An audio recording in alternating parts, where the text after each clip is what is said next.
Friend, स्वागत है आपका आपके सबसे favourite YouTube channel OCC by Vipul sir में। दोस्तों, आज का जो सेशन है, आज का जो वीडियो है, आपके लिए जितने भी लोग तैयारी में बिल्कुल जुटे हुए हैं, आंख बंद करके बिल्कुल इस अपनी नींद को हराम करके जुटे हुए हैं, उन लोगों के लिए बहुत बहुत बहुत बहुत बहुत बड़ी खुशखबरी मेरी तरफ से। और आप लोगों की तरफ से लगातार मैसेज मुझे आ रहे थे कि सर प्लीज़, जैसे जिस तरीके से आप क्लास 12 का बीएससी का बनाते हैं और बिल्कुल सेम टू सेम एग्जाम में आता है, तो प्लीज़ कुछ ऐसा करिए कि कंपटीशन में भी ऐसा ही हमको देखने के लिए मिले। आपका पढ़ाया हुआ ही आना चाहिए, या फिर जो आप बताएं वहीं से क्वेश्चंस आने चाहिए। तो बिल्कुल इस पे रिसर्च मेरी लगभग चल रही थी जुलाई से। आप लोगों को पता होगा कि एनटीपीसी आरआरबी एनटीपीसी जो रेलवे की एक वैकेंसी है, उसकी डेट आ चुकी है 15 दिसंबर 2020 से पेपर उसका होने वाला है। और सभी लोग आप देखेंगे अपने आसपास, सभी लोग जितने भी लोग फॉर्म को अप्लाई किए हुए तो बिल्कुल जी जान से बिल्कुल जुट गए हैं कि इस बार नौकरी लेके ही रहना है।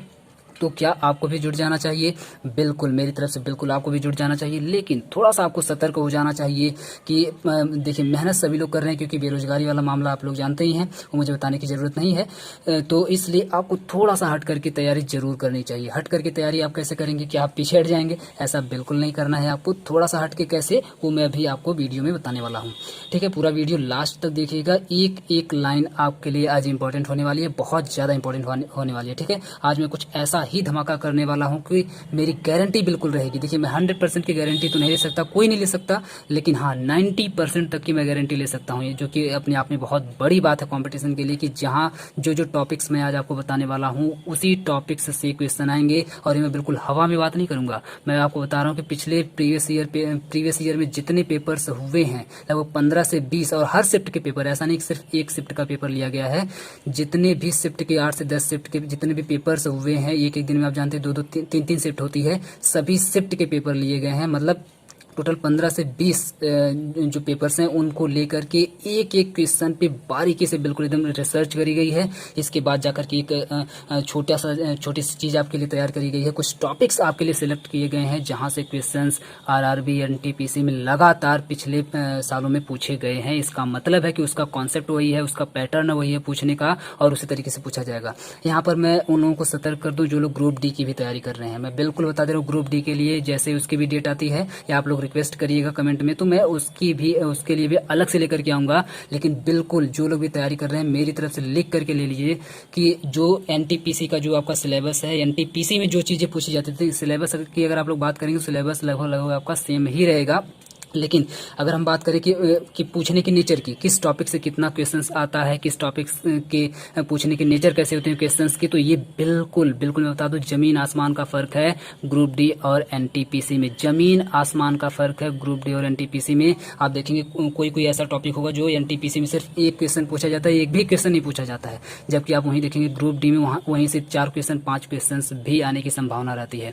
इसका मतलब ये हुआ कि आप लोगों को बिल्कुल सतर्क हो जाना चाहिए, जो लोग भी ग्रुप डी और एनटीपीसी के लिए साथ में तैयारी कर रहे हैं। और यूट्यूब अगर आप लोग खोलेंगे तब तो बिल्कुल आपको पता नहीं चलेगा आप किस डायरेक्शन में जा रहे हैं। यूट्यूब वाले तो बिल्कुल आपको पागल बना के छोड़ देंगे। हालांकि मैं भी यूट्यूब पर ही पढ़ाता हूं, लेकिन मैं देखता रहता हूं अदर यूट्यूब चैनल्स वालों का, वो सब लिख देंगे एक ही साथ, पूरे सभी एग्जाम्स को लिख देंगे। एनटीपीसी के लिए भी पढ़ लो, ग्रुप डी के लिए भी यही पढ़ लो, मतलब जितना भी एग्जाम होने वाला, यूपीपी के लिए भी पढ़ लो, एसआई के लिए पढ़ लो, मतलब जितने भी एग्जाम्स होने वाले हैं सबके लिए बस यही पढ़ लो, यही आएगा। क्योंकि उनको अपना चैनल चलाना है, उनको अपना वीडियो चलाना है, और सभी एग्जाम का नाम डाल देते हैं, तो सभी एग्जाम के लड़के पढ़ते हैं, जिससे ज़्यादा से ज़्यादा उनका जो वीडियो है ज़्यादा से ज़्यादा लड़के देखते हैं और उनका फ़ायदा होता है, वो अपना कमाते हैं।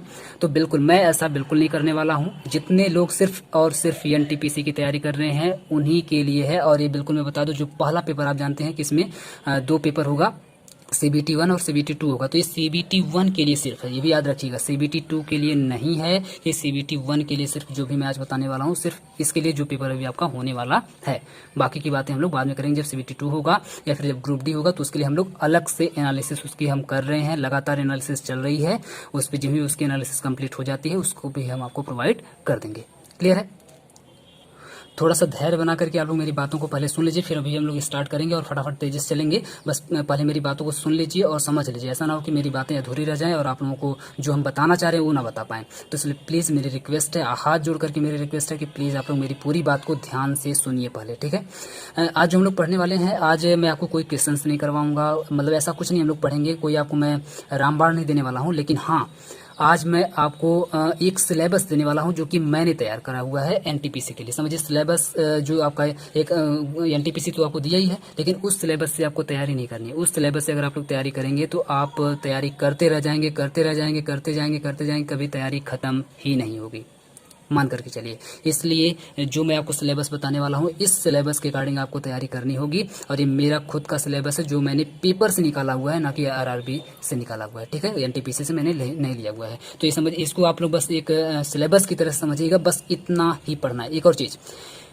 टॉपिक, मैं यहाँ पे आपको सिर्फ और सिर्फ टॉपिक्स बताने वाला हूँ, सब्जेक्ट नहीं बताने वाला हूँ। याद रखिएगा, जो सिलेबस में दिया गया है, सिलेबस में टॉपिक्स नहीं बताए गए हैं। टॉपिक्स तो बस 5, 6, 8 बता दिए गए हैं, और वो भी ऐसे टॉपिक्स हैं जहाँ से पता नहीं क्वेश्चन आते भी हैं कि नहीं आते हैं। लेकिन याद रखिएगा, जो मैं यहाँ पे बताने जा रहा हूँ वो आपको मैं सब्जेक्ट नहीं बताने जा रहा हूँ, वो मैं आपको टॉपिक्स का मतलब है हेडिंग सिर्फ बताने जा रहा हूँ। आप समझ रहे होंगे कि हेडिंग क्या होती है और सब्जेक्ट क्या होता है। सब्जेक्ट की अगर बात करें तो पूरा का पूरा सब्जेक्ट आपको एक पूरी मोटी सी बुक पढ़नी पड़ सकती है, लेकिन एक टॉपिक, एक हेडिंग की बात करें तो आपको एक चैप्टर भी नहीं पढ़ना। चैप्टर की भी मैं बात नहीं कर रहा हूँ, सिर्फ एक हेडिंग की मैं बात करूँगा। ठीक है, तो मतलब बहुत ही छोटी छोटी चीज़ें मैं आपको प्रोवाइड करने वाला हूँ। इसमें जितनी भी चीज़ें मैं आपको दूंगा उसमें से आप चाहेंगे एक दिन में 2-2, 3-3 कवर आराम से कर सकते हैं। ठीक है, बहुत ज़्यादा नहीं पढ़ना होगा, बहुत ही थोड़ा सा पढ़ना होगा, लेकिन सॉलिड पढ़ना होगा। आते हैं, देखते हैं क्या क्या पढ़ना है। सबसे पहले हम लोग लेते हैं कॉन्स्टिट्यूशन को। ठीक है, देखिए कॉन्स्टिट्यूशन को हम लोग लेते हैं सबसे पहले कि कॉन्स्टिट्यूशन में आपको क्या क्या पढ़ के जाना है एनटीपीसी के लिए। और एक चीज़ और मैं आपको बता दूं, यहाँ पर सिर्फ आज मैं जीएस के लिए मैं लेकर के आया हूँ। अभी आपका बचता है जीएस में आपका पूरा जितना भी सब्जेक्ट है सभी सब्जेक्ट्स आ जाएंगे। इसके बाद आपका बच जाएगा रीजनिंग और मैथ। ये दोनों भी मैं बहुत ही जल्दी लेकर के आऊँगा कि उसमें आपको किस तरीके के क्वेश्चंस पढ़ करके जाने हैं। आप बोलेंगे सर मैथ और रीजनिंग में क्या लेके आएंगे, उसमें तो सिर्फ और सिर्फ प्रैक्टिस रहती है। प्रैक्टिस सिर्फ नहीं रहती है, उसमें कुछ ऐसी चीज़ें होती हैं जो आप नहीं जानते हैं, उसमें बहुत ही जल्दी लेकर के आपके सामने आने वाला हूँ। बस उस पर भी रिसर्च चल रही है, क्योंकि मैं अकेले ही सब कुछ करता हूँ तो थोड़ा सा टाइम लगता है, और टाइम लेने के लिए मैं आप लोगों से बहुत बहुत माफ़ी मांगना चाहता हूँ। ठीक है, अब आ जाते हैं सबसे पहले कॉन्स्टिट्यूशन को देखते हैं कि कॉन्स्टिट्यूशन में आपको क्या क्या पढ़ के जाना है। मैं आपको दिखा दूँ कि कॉन्स्टिट्यूशन में आप देख पा रहे होंगे स्क्रीन पर कि सिर्फ और सिर्फ आपको 9 टॉपिक पढ़ करके जाने, टॉपिक हेडिंग पढ़ करके जाना है। ठीक है, सिर्फ और सिर्फ आपको 9 टॉपिक पढ़ करके जाना है। इतने में पूरा का पूरा कॉन्स्टिट्यूशन खत्म। आप सोच सकते हैं आप चाहें तो एक दिन में ही पूरा का पूरा खत्म कर सकते हैं, पूरा का पूरा कॉन्स्टिट्यूशन, यानी कि बहुत ज़्यादा टाइम नहीं लगने वाला है। अब देख लेते हैं कौन कौन सा टॉपिक इसमें होगा। सबसे पहले आपको लोकसभा के बारे में पढ़ना है। एक और चीज़, यहाँ पर जो आप CU देख रहे होंगे, CU का मतलब यहाँ पे है कि करंट अफेयर्स, यानी कि आपको पिछले अब दिसंबर में पेपर होने वाला है तो जुलाई तक का मान करके चलिए, जुलाई तक का करंट अफेयर बहुत ज़्यादा आएगा। जनवरी तक का आपको तैयार होना चाहिए, जनवरी तक का लगभग तैयार होना चाहिए, लेकिन जुलाई तक के करंट अफेयर्स बहुत ज़्यादा आने की संभावना है। इसका मतलब जुलाई अभी जस्ट बीती है, ये आपका सितंबर चल रहा है, तो आप लोग बहुत अभी दूर नहीं गए हैं, आराम से तैयारी कर सकते हैं, आराम से उसको भी कवर कर सकते हैं। तो यहाँ पे CU का मतलब होगा करंट अफेयर्स। जिस भी टॉपिक के आगे CU लिखा है इसका मतलब करंट अफेयर्स से उसको जोड़ करके देखना है कि करंट में क्या लोकसभा टॉपिक से कोई बात ऐसी थी जो न्यूज़ में बहुत ज़्यादा चली थी, जो बहुत ज़्यादा फेमस हुई थी, या जो बहुत ज़्यादा इंपॉर्टेंट कोई ऐसी बात हुई थी। अगर ऐसी कोई बात हुई थी तो उसके पूछे जाने की संभावना बढ़ जाती है। और अब देखें वो कॉन्स्टिट्यूशन से ही पूछ रहा है, लेकिन लिंक कहाँ से हो गया, करंट अफेयर से हो गया, जो कि अभी जल्दी में हुआ था। तो अगर ऐसी कोई घटना हुई है, जो भी यहाँ पे मैं टॉपिक ले रहा हूँ, अगर यहाँ पे CU लिखा है तुरंत समझ जाइएगा कि उसको करंट अफेयर से भी जोड़ करके देखना है कि क्या 3-4 महीने के अंदर में, 5 महीने के अंदर में, या जुलाई तक के अंदर में क्या कोई ऐसी घटना हुई है इस टॉपिक के ऊपर जो पूछी जा सकती है, जो बहुत ही ब्रॉडली हुई है, जो पूरे देश के लिए हुई है। तो बिल्कुल वो टॉपिक आपके लिए इंपॉर्टेंट हो जाता है। पूछे ना पूछे उसके ऊपर डिपेंड करता है, लेकिन पूछा जा सकता है, इसकी पूरी संभावना बनती है, 100% संभावना बनती है। ठीक है, तो आपको उस पर वर्क कर लेना चाहिए, पहले से तैयार हो जाना चाहिए। क्लियर है, चलिए बातें हैं लोकसभा में आपको पढ़, जैसे लोकसभा की सीटें कितनी होती है, उसके अध्यक्ष का क्या काम होता है, अध्यक्ष का कार्यकाल वगैरह, ढेर सारी चीज़ें, मतलब अध्यक्ष के बारे में जितनी भी जानकारी है सब आपको होनी चाहिए। यहाँ से क्वेश्चन लगातार आते रहे हैं। अनुसूची, इसके बाद आपको आना है अनुसूची में आपको क्या पढ़ना है। अनुसूची में जैसे अनुसूची, किस अनुसूची में कौन सा राज्य आता है, आप जानते हैं ना किस अनुसूची में कौन सा राज्य आता है। जिसमें से कुछ अनुसूचियों के मैं आपके नाम बता देता हूँ। जैसे आप देखेंगे 6वीं, 7वीं, 9वीं और 10वीं, 6वीं, 7वीं, 9वीं और 10वीं है, तो बहुत ढेर सारी अनुसूचियाँ, लेकिन उसमें से 6वीं, 7वीं, 9वीं और 10वीं को ज़्यादा इंपॉर्टेंस देना है, इसको ज़्यादा पढ़ना है। ठीक है, फिर आ जाते हैं राज्यसभा में आपको क्या पढ़ना है, सदस्यों का निर्वाचन वगैरह आप लोग देख लेंगे। देखिए राज्यसभा का मैं नाम ले रहा हूँ, तो राज्यसभा के बारे में आप लोग एक बार पूरा पढ़ लीजिएगा। लेकिन आपको फोकस कहाँ रखना है, तो जो मैं यहाँ पर लिख रहा हूँ उस पर आपको फोकस बना के रखना है, बाकी पढ़ लेना है। उससे रिलेटेड जो भी चीज़ें, जो भी मटेरियल आपको पढ़ने के लिए मिले, जितने भी मैं टॉपिक्स यहाँ पे आपको दे रहा हूँ, इससे रिलेटेड जितने भी मटेरियल आपको पढ़ने के लिए मिले, सब के सब आपके लिए इम्पोर्टेंट हैं। उसकी एग्जाम में आने की संभावना बढ़ जाती है।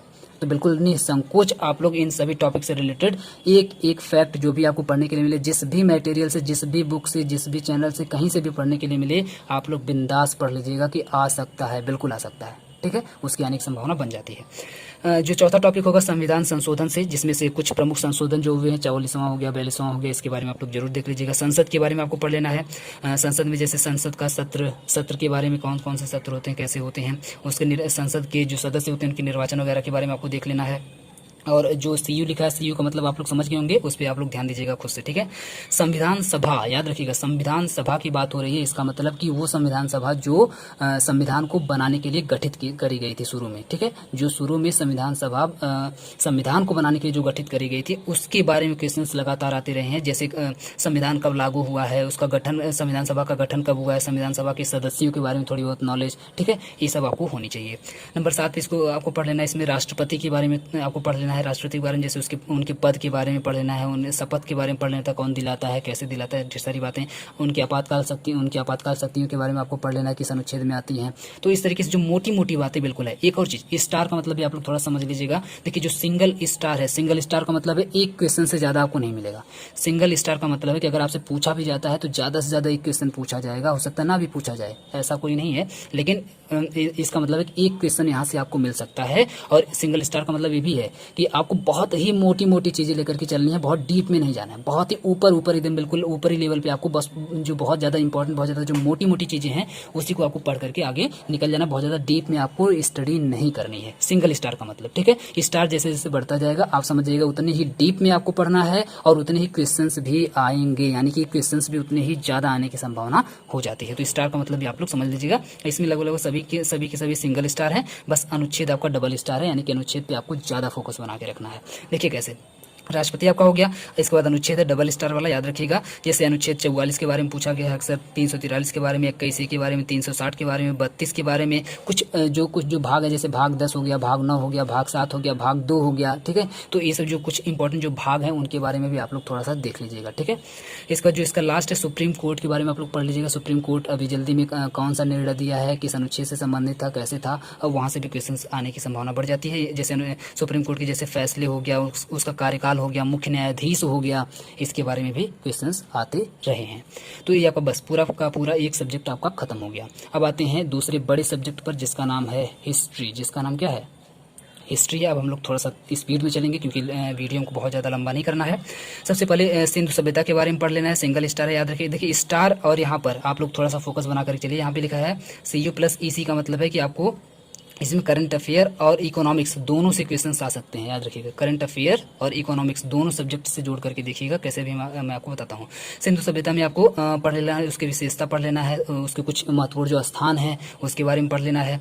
पुस्तक या पत्रिका बहुत ज़्यादा इंपॉर्टेंट है, ठीक है, लेकिन एक ही क्वेश्चन आने की संभावना है, यानी बहुत ज़्यादा सतही लेवल पे आपको पढ़ना है, मतलब बहुत ही ऊपर जो बहुत ज़्यादा इंपॉर्टेंट पुस्तकें हुई हैं, जो बहुत ज़्यादा इंपॉर्टेंट जो पत्रिकाएं हैं, हिस्ट्री की जो पत्रिकाएं हैं, जो इकोनॉमिक्स की जो पत्रिकाएं, याद रखिए, इसीलिए मैं यहाँ पे लिखा हूँ इकोनॉमिक्स। ठीक है, तो इकोनॉमिक्स से रिलेटेड जो पत्रिकाएं हैं, पुस्तक जो लिखी गई हैं, उनके बारे में आपको पढ़ लेना चाहिए। जैसे इंदिरा टैगोर की पुस्तकों के बारे में, कालिदास की पुस्तकों के बारे में। देखिए कालिदास वैसे हिंदी से रिलेटेड है, लेकिन पुस्तक इनके बारे में हमेशा इनकी पुस्तकों के बारे में ही पूछा जाता है, तो इसको भी मैंने इसमें ले लिया है। ठीक है, तो इस तरीके से आप लोग पढ़ सकते हैं। इस पर ज़्यादा आपको फोकस बना के रखना है। बाकी जो भी आपको करंट में भी देख लीजिएगा, क्या कुछ ऐसे 2-4 महीने में कोई ऐसी पुस्तक है जो लॉन्च हुई है, जो बहुत ज़्यादा महत्वपूर्ण रही है, तो वहाँ से क्वेश्चन आ सकते हैं। अशोक के बारे में पढ़ लीजिएगा, सिंगल स्टार है, मतलब बहुत ही मोटी मोटी चीज़ें लेके चलना, जैसे वंश के बारे में, उनके दरबारियों के बारे में, वो कौन कौन से पद लॉन्च किए थे उसके बारे में, तो ये सारी चीज़ें आपको पढ़ लेनी है। नंबर 4 पे आपको पढ़ लेना मंदिर के बारे में, मस्जिद के बारे में, स्मारक के बारे में, मूर्ति के बारे में। देखिए 4 स्टार है, 4 स्टार वाला, इसका मतलब है कि बहुत ज़्यादा इंपॉर्टेंट आपके लिए हो जाता है। इसका मतलब 3 से 4 क्वेश्चन भी यहाँ से आ सकते हैं। मंदिर से रिलेटेड, मस्जिद से, स्मारक से और मूर्ति से रिलेटेड 3 से 4 क्वेश्चन भी बन सकते हैं, याद रखिएगा। जैसे कुछ प्रसिद्ध स्थल जो है उनको आपको देख लेना है। ठीक है, इसमें अगर 5 में आए तो संस्थाएं, जो संस्थाएं हैं, संस्थाओं को तुम भी थोड़ा सा आप लोग ध्यान से समझिएगा। संस्थाओं में आपको इकोनॉमिक्स से रिलेटेड भी लेना है, करंट अफेयर से भी रिलेटेड लेना है, ज्योग्राफी से भी रिलेटेड लेना है, मतलब जितने भी संस्थाएं हो सकती हैं। ऐसा नहीं कि बस सिर्फ हिस्टोरिकल संस्थाएं ही, हिस्ट्री में तो संस्थाएं जो बनी है वो तो हैं ही, हिस्टोरिकल संस्थाएं भी आपको लेना है। यानी कि जो हिस्ट्री में आप जानते हैं जैसे भी ब्रह्म समाज बना है, आर्य समाज बना है, ये सब क्या रही है, ये सब संस्थाएं रही हैं। कांग्रेस है, ये भी आपकी एक संस्था है। तो इस तरीके से जो भी हिस्टोरिकल संस्थाएं हैं उसको भी लेना है। उसके साथ साथ इकोनॉमिकल हो गया, ज्योग्राफिकल हो गया, मतलब हर सब्जेक्ट से रिलेटेड जितनी भी संस्थाएं हैं उस वहाँ से क्वेश्चंस आ सकते हैं। तो संस्था पे बिल्कुल फोकस बना के रखिएगा। 1 से 2 क्वेश्चन यहाँ पर भी आ सकते हैं, थोड़ा सा ध्यान बना के रखिएगा। जैसे कुछ संग्रह, इसमें देखिए सिर्फ संस्था यहाँ पे लिखा है, लेकिन यहाँ पे इसी में संग्रहालय भी हो सकता है। आरबीआई की कुछ संस्थाओं के बारे में पूछा जा सकता है, सभा के जो कुछ सभाओं के बारे में पूछा जा सकता है, समितियों के बारे में पूछा जा सकता है। तो ये सब किस में आएंगे, ये सब संस्थाओं के अंदर आएंगे मेरे अकॉर्डिंग, ठीक है, जो मैं आपको यहाँ पे सिलेबस प्रोवाइड कर रहा हूँ। इसके बाद नंबर 6 की बात करें तो गांधी जी के बारे में पढ़ लीजिएगा। हालांकि एक क्वेश्चन आने की संभावना है, बहुत ज़्यादा आपको डीप नहीं जाना है, बहुत ही सतही लेवल पे आपको मोटा मोटा इनके बारे में पढ़ लेना है, इनकी उपाधियों के बारे में, आंदोलन के बारे में, बस इतना है। यहीं से लेवल क्वेश्चन हमेशा बने हुए हैं। विद्रोह और आंदोलन की अगर बात करें तो विद्रोह या फिर आंदोलन, जो हिस्टोरिकल जो विद्रोह हुए हैं या फिर आंदोलन हुए हैं ऐतिहासिक, उसके बारे में आपको पढ़ लेना। जैसे 1857 का आप लोग जानते हैं भील विद्रोह हो गया आपका, संथाल विद्रोह हो गया आपका, नील विद्रोह हो गया आपका। इस तरीके के और भी जो मोटे मोटे जो विद्रोह हैं जो ज़्यादा इंपॉर्टेंट रहे हैं हिस्ट्री में, उसके बारे में आपको देख लेना है। नंबर इसमें जो 8 है वो युद्ध के बारे में आपको पढ़ लेना है। डबल स्टार है, याद रखिएगा। युद्ध, जो ऐतिहासिक युद्ध हुए हैं उनके बारे में आपको पढ़ लेना है। जैसे पानीपत का हो गया, बक्सर का हो गया, इस तरीके से जितने भी युद्ध हैं उसको आपको थोड़ा सा देख लेना है। इसमें से मैं कुछ का नाम ले रहा हूँ। जैसे आपका पाकिस्तान से कब कब युद्ध हुआ है, भारत और पाकिस्तान का युद्ध, बर्मी युद्ध हो गया। देखिए पता नहीं सब आप लोग पढ़े हैं कि नहीं पढ़े हैं, आप लोग कमेंट करके बताइए कि जितने भी हम यहाँ पे सिलेबस आपको प्रोवाइड कर रहे हैं, क्या आप लोगों का क्या ये सभी के सभी टॉपिक्स तैयार हैं। अगर तैयार है तो मैं तो बिल्कुल समझिए फालतू मेहनत कर रहा हूँ। अगर आप लोग इस पे सोचे ही नहीं थे, इस पे अगर आप लोग विचार ही नहीं किए थे कि ये भी पढ़ना है क्या, ये भी एग्जाम में आएगा क्या, अगर आपको ऐसा लगे तो प्लीज़ आप लोग कमेंट करिएगा। हमको बहुत ही अच्छा लगेगा कि मैं आप लोगों को, आप लोग सो रहे थे, मैं आप लोगों को जगा दिया हूँ। और अगर ऐसा है कि बिल्कुल आप लोग पहले से ये सारी चीज़ें पढ़ रहे थे और हम बिल्कुल फालतू में बता रहे हैं, तो फिर मुझे थोड़ा सा दुख तो जरूर होगा। लेकिन फिर भी आप लोग कमेंट करके जरूर बताइएगा कि मैं सही डायरेक्शन में जा रहा हूँ कि नहीं जा रहा हूँ। प्लीज़, ये मेरी रिक्वेस्ट है आपसे, प्लीज़ जरूर कमेंट करके हमको बताइएगा, जिससे मैं आगे भी इस पर कंटिन्यू कर सकूँ या फिर इसको यहीं पर ड्रॉप कर दूं, ठीक है प्लीज़। तो पानीपत का युद्ध हो गया। इस तरीके से जितने भी ऐतिहासिक युद्ध हुए हैं उनसे भी क्वेश्चंस लगातार पूछे गए हैं प्रीवियस ईयर में, ठीक है। ये देखिए हिस्ट्री में टोटल 15 टॉपिक है, 15 में से 9वें टॉपिक पे हम लोग आ गए हैं। 9वें टॉपिक में बाबर को आप लोग पढ़ लीजिएगा। थोड़ा सा सिंगल स्टार है, मतलब बहुत ही मोटी मोटी चीज़ें लेके चलना। जैसे बाबर आप जानते हैं मुगल साम्राज्य से संबंधित है, तो मुगल साम्राज्य की स्थापना कब हुई है ना, मुगल साम्राज्य के बारे में देखिए यहाँ पे लिखा भी है। तोप का यूज आप लोग जानते हैं कि बाबर ने सबसे पहले किया हुआ था, तो तोप के बारे में।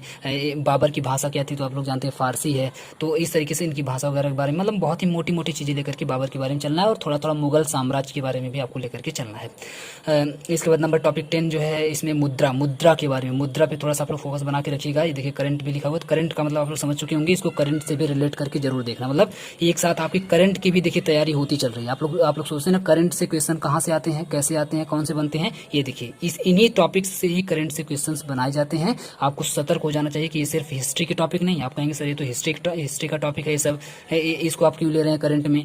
तो बिल्कुल ये सब सिर्फ एक ही सब्जेक्ट के टॉपिक नहीं होते हैं, ये सब करंट के भी टॉपिक होते हैं। जैसे मान लीजिए मुद्रा आप जानते हैं कि मुद्राएं चलाई जाती थी, बिल्कुल हिस्टोरिकल हैं, है ना, ऐतिहासिक मुद्राएं। जैसे दाम अकबर ने चलाया हुआ था, रुपया के बारे में। आरबीआई जो सिक्के चलाता है या फिर जो रुपये या जो भी मुद्रा से रिलेटेड जितनी भी चीज़ें होती हैं उसके बारे में आप लोग देख लीजिएगा। सिक्के के बारे में देख लीजिएगा, किस देश की कौन सी मुद्रा होती है ये थोड़ा सा देख लीजिएगा। अब इसमें आप देखेंगे इकोनॉमिक्स में भी आपका आरबीआई क्या है, इकोनॉमिक्स में आ जाएगा। इकोनॉमिक्स में तो इकोनॉमिक्स की भी मुद्रा को आपको लेना है, ऐतिहासिक मुद्राओं को भी लेना है। करंट अफेयर्स में आप देख लीजिएगा क्या 3-4-5 महीने में किसी मुद्रा का ऐसा जिक्र हुआ है क्या, या मुद्रा नाम से रिलेटेड कुछ ऐसा हुआ है क्या जो पूछा जा सकता है, तो बिल्कुल उसको भी आपको तैयार कर लेना चाहिए। मेरे कहने का सेंस ये है। जैसे भी मकबरा, तो क्या आप 3-4 महीने में देख लीजिएगा क्या कोई किसी मकबरे का नाम आया है क्या न्यूज़ में, तो उस मकबरे के बारे में आपसे पूछा जा सकता है। ऑब्वियस सी बात है कि वो लोग आपसे एक्सपेक्ट करेंगे कि आप न्यूज़ देखते होंगे, और देखते होंगे तो अलर्ट होंगे, और अलर्ट होंगे तो मकबरा से हमेशा क्वेश्चन पूछा जाता है। इसका मतलब है कि उसी को पूछ लिया जाएगा आराम से। आप सोचेंगे तो इतिहास से पूछा गया है,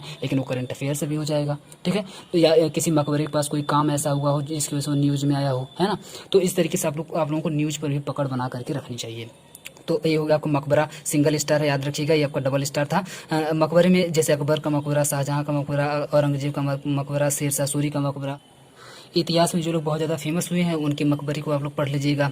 महात्मा बुद्ध, नेक्स्ट है आपका महात्मा बुद्ध से, तो महात्मा बुद्ध भी सिंगल स्टार है, मतलब बहुत ही मोटी मोटी चीज़ें लेके चलना है, जैसे ज्ञान कहाँ प्राप्त किए, कैसे प्राप्त किए, निर्माण के बारे में, उपदेश के बारे में, और कौन कौन से राजा ऐसे थे जो महात्मा बुद्ध को मानते थे या महात्मा बुद्ध के अनुयायी थे, या फिर बौद्ध धर्म के अनुयायी थे या बौद्ध धर्म को मानने वाले थे। इस तरीके से भी क्वेश्चन आपसे पूछा गया है। बौद्ध धर्म के बारे में थोड़ी बहुत पढ़ लीजिएगा क्योंकि महात्मा बुद्ध से रिलेटेड है, ठीक है। तो ये आपका टॉपिक हो गया नंबर 12। 13 पे आते हैं गवर्नर जनरल। तो जो भी जितने भी गवर्नर जनरल हुए हैं उनके बारे में थोड़ा सा पढ़ लीजिएगा, जिसमें से मैं कुछ का नाम ले रहा हूँ। जैसे लॉर्ड कर्जन हो गया, गोपालाचारी, आप जानते हैं गवर्नर जनरल हुए हैं, कौन से हुए हैं, कैसे हुए हैं, इनके बारे में आपको जानकारी लेना है। वेलेजली हो गए, हार्डिंग हो गए, है ना। तो इस तरीके से जो फेमस बिल्कुल गवर्नर जनरल हैं, क्योंकि डबल स्टार है तो थोड़ा सा आपको ज़्यादा फोकस करना होगा, याद रखिएगा। तो जो ज़्यादा फेमस हुए हैं उनके बारे में आपको थोड़ी जानकारी ले लेनी चाहिए कि गवर्नर जनरल कौन थे, उन्होंने कौन सा मेन काम किया, कौन कौन सी नीतियाँ लेकर के आए। यहाँ से क्वेश्चन लगातार बने हुए हैं, ठीक है। नेक्स्ट अगर 14 की बात करें तो व्यक्तित्व के बारे में। व्यक्तित्व का मतलब है कि कोई ऐसी पर्सनालिटी, कोई ऐसा पर्सन जिसके जो बहुत ज़्यादा फेमस था, उनके बारे में क्वेश्चन पूछा जा सकता है। ये भी डबल स्टार है, यानी कि यहाँ से क्वेश्चन आने की संभावना ज़्यादा है। जैसे कोई वास्तुकार, है ना, कोई वास्तुकार, इतिहास में भी याद रखिएगा, करंट में भी, क्योंकि करंट में यहाँ पे लिखा हुआ है। तो कोई वास्तुकार, किसी चीज़ के जनक जिसको बोला जाए, है ना, कि ये इस चीज़ के जनक है, तो वो भी आप जानते हैं उनकी पर्सनालिटी बढ़ जाती है, यानी कि उनका अपना एक व्यक्तित्व बन जाता है। कोई दार्शनिक आप लोग जानते हैं, दार्शनिक से लगातार क्वेश्चन बनते रहते हैं। जो भी दार्शनिक जो बाहर के भारत में आए हैं या फिर जो भारत के ही हुए हैं, बहुत ज़्यादा महान हुए हैं, तो उन सभी लोगों के बारे में यहाँ से पूछा जाता है हमेशा। तो इस तरीके से व्यक्तित्व पर आप लोग पकड़ बना के रखेंगे। घटनाएं का मतलब है जैसे 1885 से लेकर के 1948 तक की एक साल की जो घटनाएं हुई हैं वो आपको बिल्कुल याद होना चाहिए, हर साल की। 1885 से लेकर के 1948 तक में डबल स्टार है, यानी कि थोड़ा सा आपको ज़्यादा फोकस करना है ना। हालांकि लेकर के चलना आपको मोटा है, लेकिन थोड़ा सा ज़्यादा आपको ध्यान देना है। तो 1885 से 1948 तक की जो बहुत ज़्यादा इंपॉर्टेंट जो घटनाएं हैं उनके बारे में आपको वो याद होना चाहिए, उनके बारे में आपको पता होना चाहिए, ठीक है। अब आ जाते हैं, देखिए सिर्फ 15 टॉपिक याद सोचिए आप कि सिर्फ 15 हेडिंग, यानी सिर्फ 15 टॉपिक आपको हम प्रोवाइड किए पूरी की पूरी हिस्ट्री से, पूरे के पूरे इतिहास से। मुझे नहीं लगता कि ये आपके लिए बहुत ज़्यादा होना चाहिए, बहुत ही कम होगा आपके लिए। मुझे लगता है कि बहुत ही ज़्यादा बेनिफिशियल होगा, क्योंकि जब आप लोग इतिहास उठाते होंगे तो मुझे लगता है कि आप खुद से सोच करके देखिएगा, क्या सिर्फ यही 15 टॉपिक आप लोग पढ़ते हैं या इसके अलावा पढ़ने लगते हैं, या फिर इन सभी 15 टॉपिक में से सिर्फ आप 2 ही 3 टॉपिक को अभी तक पढ़े थे, बाकी को आप पढ़ते ही नहीं थे। तो इस सारी बातें आप लोग देखिएगा, खुद से एनालाइज करिएगा और हमको बताइएगा। अब आ जाते हैं साइंस पर। साइंस में भी सिर्फ और सिर्फ 15 टॉपिक ही हम आपको दिए हुए पूरे के पूरे, यानी कि भौतिक विज्ञान, रसायन विज्ञान और जीव विज्ञान, यानी कि केमिस्ट्री, फिजिक्स और बायोलॉजी, तीनों को मिला करके सिर्फ और सिर्फ 15 टॉपिक। आप सोच सकते हैं कितना ज़्यादा कटौती यहाँ पर करी गई है, कितने ज़्यादा से ज़्यादा टॉपिक को छोड़ने की कोशिश करी गई है। सिर्फ उन्हीं को लिया गया है जहाँ से क्वेश्चन आएंगे ही आएंगे, गारंटीड है आएंगे, ठीक है। तो आप लोग समझ सकते हैं कि ये वीडियो आप लोगों के लिए कितना ज़्यादा इंपॉर्टेंट हो जाता है। आते हैं 15 टॉपिक को देख लेते हैं। सबसे पहला टॉपिक इसमें आपको कोशिका के बारे में पढ़ लेना है, डबल स्टार है, याद रखिएगा, यानी कि 1 से 2 क्वेश्चन आने की संभावना है। कोशिका के बारे में आप जो महत्वपूर्ण जो खोजें हुई हैं, खोज के बारे में, कोशिका की खोज कौन किया था वगैरह वगैरह, ये सब आपको आप लोग पढ़ लीजिएगा। सबसे बड़ी कोशिका कौन होती है, सबसे छोटी कोशिका कौन होती है, कोशिका में कौन कौन से तत्व होते हैं, उन तत्वों में कौन सा तत्व सबसे ज़्यादा होता है, कौन सा तत्व सबसे कम होता है, इन सब टॉपिक से क्वेश्चन आपसे पूछा गया है कोशिका के बारे में, ठीक है। नंबर 2 पे आपको विटामिन पढ़ लेना है। विटामिन सिंगल स्टार है, मतलब आपको बहुत ही मोटी जानकारी ले लेनी है। जैसे विटामिन ए के बारे में, डी के बारे में, ई के बारे में, के बारे में, बी के बारे में, B2 के बारे में, विटामिन सी के बारे में, विटामिन B6 के बारे में, विटामिन B12 के बारे में, और इनकी कमी से कौन सा रोग होता है और इनके महत्वपूर्ण स्रोत कौन से हैं, प्रचुर मात्रा में स्रोत कौन से हैं। यहाँ से क्वेश्चन लगातार आपसे बने हुए हैं। नंबर 3 टॉपिक पे आता है आपका रोग से रिलेटेड आपसे क्वेश्चन पूछा जाता है। ये आपका देख पा रहे हैं कि 4 स्टार, यानी कि 4 स्टार वाला टॉपिक है, यानी कि आपके लिए बहुत इंपॉर्टेंट हो जाता है। 4 स्टार का मतलब यहाँ पे बहुत ज़्यादा इंपॉर्टेंट है, समझिए, ठीक है। तो इसमें जैसे पोलियो से लगातार क्वेश्चन पूछे गए हैं, वैक्सीन से क्वेश्चन आ सकते हैं इस बार भी। ऐसे आप जान रहे हैं कोरोना काल चल रहा है, तो वैक्सीन से क्वेश्चन, पोलियो से क्वेश्चन, पेंडेमिक के बारे में थोड़ा सा ज़्यादा तैयार कर लीजिएगा। पेंडेमिक की तरह से ही रिलेटेड कई वर्ड होते हैं, जैसे पेंडेमिक हो गया, एंडेमिक हो गया, ऐसे करके आप देखेंगे 3-4 वर्ड होते हैं, उसको भी आप लोग तैयार कर लीजिएगा। वहाँ से क्वेश्चन आने की संभावना बढ़ जाती है। अनुवांशिक रोग से कई बार क्वेश्चन पूछा गया, आप लोग थोड़ा सा ध्यान दे लीजिएगा अनुवांशिक रोग क्या होते हैं। और 4 स्टार है तो आप लोग समझ सकते हैं, जितने ज़्यादा से ज़्यादा रोग आप लोग तैयार कर लें उतना ही कम होगा, ठीक है, कहीं से भी कुछ भी क्वेश्चन आ सकता है। कार्बोहाइड्रेट की बात करें तो सिंगल स्टार है, मतलब बहुत ही मोटी मोटी चीज़ें, जैसे ग्लूकोज के बारे में, फ्रक्टोज के बारे में। नंबर 5 पे मापक यंत्र के बारे में आपको पढ़ लेना, डबल स्टार है, याद रखिएगा। जैसे ताप का मापक यंत्र क्या होता है, घनत्व का, आवेश का, मोटापे का मापक यंत्र क्या होता है, धारा का मापक यंत्र क्या होता है, इन सब चीज़ों के बारे में आपको देख लेना है। नेक्स्ट अगर आए तो भौतिक विज्ञान। भौतिक विज्ञान देखिए, भौतिक विज्ञान लिखा है, मतलब ये मैं आपको पूरा सब्जेक्ट ही लिख दिया हूँ। तो भौतिक विज्ञान के बारे में बहुत ही मोटी मोटी चीज़ें, क्योंकि इसको क्लासीफाई करना बहुत ही मुश्किल हो रहा था। इसमें सभी टॉपिक से लगभग एक एक क्वेश्चन कभी पूछ दिया, कभी उस टॉपिक से, कभी उस टॉपिक से। तो मैं सोच रहा था कि अब किस किस टॉपिक को लिखूं, तो सीधे सीधे भौतिक विज्ञान को ही ले लिया हूं। और ये आप देख पा रहे 5 स्टार टॉपिक है, यानी कि बहुत ज़्यादा इंपॉर्टेंट है। तो पूरे भौतिक विज्ञान को आप लोग थोड़ा सा मोटे मोटे में ले लीजिएगा। फिर भी मैं आपको थोड़ा सा हिंट देने की कोशिश करता हूँ कि आपको किस पे फोकस बना के रखना है। जैसे अंतरिक्ष के बारे में, अंतरिक्ष से रिलेटेड जितने भी भौतिक विज्ञान के क्वेश्चन होते हैं उस पर आपको फोकस बना के रखना है।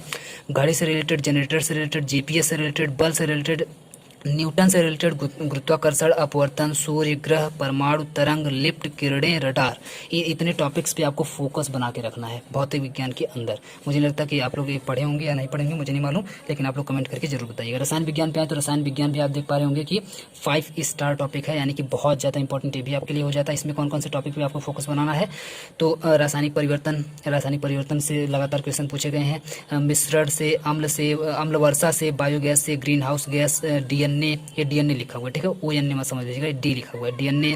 आवर्त सारणी से, इलेक्ट्रॉन से, सीएनजी से, वाष्पीकरण से, पिच ब्लेंड से या फिर पिंच ब्लेंड भी जिसको हम लोग बोलते हैं, क्षार से, अम्ल से, सुचालक से, तत्व, यौगिक, प्रकाश संश्लेषण, खनिज, NaCl से, ब्रोमीन से, चीनी से, पेनिसिलिन, नोबल गैस से, अणुभार और ऑक्सीकरण संख्या। तो केमिस्ट्री में आपको इन सभी टॉपिक्स पर फोकस बना के रखना है। नेक्स्ट अगर आए टॉपिक नंबर इसमें 8 में, तो पादप तथा पौधे से रिलेटेड पूछा गया, सिंगल स्टार है, मतलब बहुत ही मोटी मोटी चीज़ें लेके चलना है। जैसे नाइट्रोजन स्थिरीकरण के बारे में, पोषक तत्वों के बारे में, लाइकेंस के बारे में, इस तरीके से जो भी जितने भी क्वेश्चन होंगे उनके बारे में आपको पढ़ना है पादप तथा पौधे से। नेक्स्ट अगर टॉपिक की बात करें तो अस्थि या फिर हड्डी से क्वेश्चन पूछा गया आपसे, सिंगल स्टार है, यानी कि मोटी मोटी चीज़ें जैसे रिब्स कौन सी हड्डी होती है, कहाँ पाई जाती है, लीमर हो गया, शिशु में कितनी टोटल हड्डियाँ पाई जाती है, नवजात शिशु में कौन सी सबसे लंबी हड्डी है या लंबी अस्थि है, कौन सी सबसे छोटी है, कौन सी सबसे मजबूत है, ऑस्टियोलॉजी में किसका अध्ययन किया जाता है, इस तरीके से करके आपसे क्वेश्चंस लगातार पूछे गए हैं। नेक्स्ट की अगर हम लोग बात करें तो सैटेलाइट से क्वेश्चन पूछे गए हैं। केमिस्ट्री में सैटेलाइट से क्वेश्चन पूछे गए हैं और सैटेलाइट आपका ट्रिपल स्टार है, यानी कि आपको थोड़ा सा ज़्यादा फोकस बना करके रखना है। इसमें रोहिणी सैटेलाइट कौन सी थी, तो रोहिणी आप जानते हैं कि भारत द्वारा छोड़ी गई सबसे पहली सैटेलाइट थी, जबकि आर्यभट्ट जो है वो भारत की सबसे पहली सैटेलाइट थी। तो दोनों में अंतर है, भारत द्वारा छोड़ी गई थी जबकि दूसरे देश के द्वारा छोड़ी गई थी, जबकि दोनों ही भारत की हैं। तो इस तरीके से सैटेलाइट से आपसे क्वेश्चन पूछा हुआ। PSLV से, GSLV से, लाइका आप जानते हैं सबसे प्रथम कुत्ता था जो गया था अंतरिक्ष में। प्रथम मानव कौन सा गया था सैटेलाइट में, या फिर सैटेलाइट को आप लोग क्या बोलते हैं, उपग्रह। तो उपग्रह मतलब इसी का दूसरा नाम है उपग्रह, तो याद रखिएगा दोनों नाम एक ही हैं। इस सैटेलाइट में जो कुछ जो महत्वपूर्ण कार्य हुए हैं उनके जनक कौन से हैं, या इसमें जो संगठन है उसके जनक कौन है, तो इस तरीके से करके यहाँ से क्वेश्चंस पूछे गए हैं सैटेलाइट से रिलेटेड। इसके बाद नेक्स्ट टॉपिक आपका है कार्बन आपका सिंगल स्टार है, यानी कि कार्बन आपको कहीं किसी सेंटेंस में अगर आपको कार्बन दिख जाए तो समझ जाइए कि वहाँ से क्वेश्चन बन सकते हैं। जैसे कार्बन के अपर रूप वगैरह के बारे में आपसे क्वेश्चन बनाए गए हैं प्रीवियस ईयर में। नेक्स्ट अगर टॉपिक की हम बात करें तो नेक्स्ट टॉपिक आपका हो जाता है प्रदूषक सिंगल स्टार है।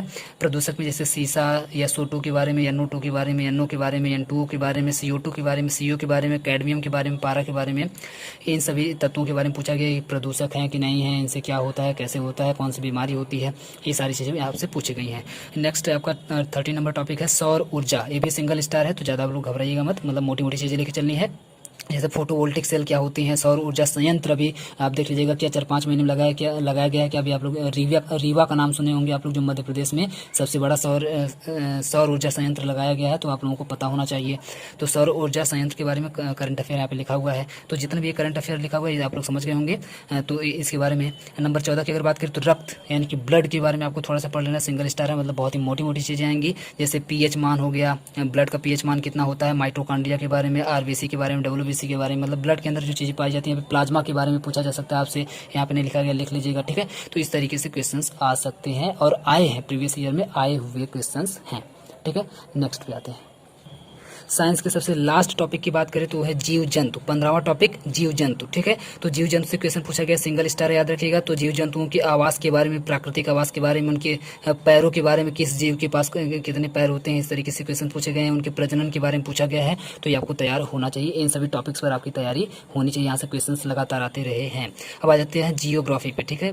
भूगोल में आपको सबसे पहला टॉपिक पढ़ना है विश्व धरोहर या विरासत के बारे में, ठीक है। जैसे जंतर मंतर हो गया, सुंदरवन हो गया, राष्ट्रपति भवन हो गया, ताजमहल हो गया, ये सब आप जानते हैं कि विश्व धरोहर है या फिर विरासत है। तो इस तरीके से विश्व धरोहर और विरासत से सिर्फ इतने ही नहीं, और भी आप लोग देख लीजिएगा, यहाँ से तो क्वेश्चंस आए हुए हैं, और भी टॉपिक्स आप लोग देख लीजिएगा इससे रिलेटेड। नंबर 2 पे आपको नदी के बारे में पढ़ना है। ये आप देख पा रहे हैं ट्रिपल स्टार है। ट्रिपल स्टार का मतलब आप लोग समझ गए होंगे। नदी पे आपको थोड़ा सा ज़्यादा फोकस बना करके रखना है। जैसे यमुना के बारे में, पद्मा के बारे में, नील नदी, महानदी, बांध के बारे में, किस नदी पर कौन सा बांध बना हुआ है, कावेरी के बारे में, ब्रह्मपुत्र, सिंधु, सतलज, गोदावरी, कृष्णा, ये सब जो बहुत ही ज़्यादा महत्वपूर्ण नदियाँ हैं, तो इनके बारे में भी आपको फोकस बना करके रखना है। गंगा वगैरह भी इसमें शामिल कर लीजिएगा, उन पे भी लगातार क्वेश्चंस आते रहते हैं। नंबर 3 टॉपिक आपको पढ़ना है सागर तथा महासागर। सागर या महासागर से आपको पढ़ना है, सागर या महासागर से आपको पढ़ना है। सिंगल स्टार है, मतलब बहुत ही मोटी मोटी चीज़ आपको पढ़नी है। जैसे लक्षद्वीप सागर के बारे में, स्वेज नहर के बारे में, उत्तरी अटलांटिक महासागर के बारे में, कैस्पियन सागर के बारे में, भूमध्य सागर के बारे में, अरब सागर के बारे में, है ना, बंगाल की खाड़ी के बारे में। तो इस तरीके से आपको पढ़ लेना है कुछ मोटी मोटी चीज़ें उनके बारे में जो भी करंट में घटी हुई हैं। लगभग अगर देखा जाए तो इनसे रिलेटेड करंट के ही क्वेश्चंस पूछे जाते हैं। इस टॉपिक से रिलेटेड करंट के ही क्वेश्चन पूछे जाते हैं। फिर आ जाता है नंबर 4 में देश तथा उनकी राजधानी।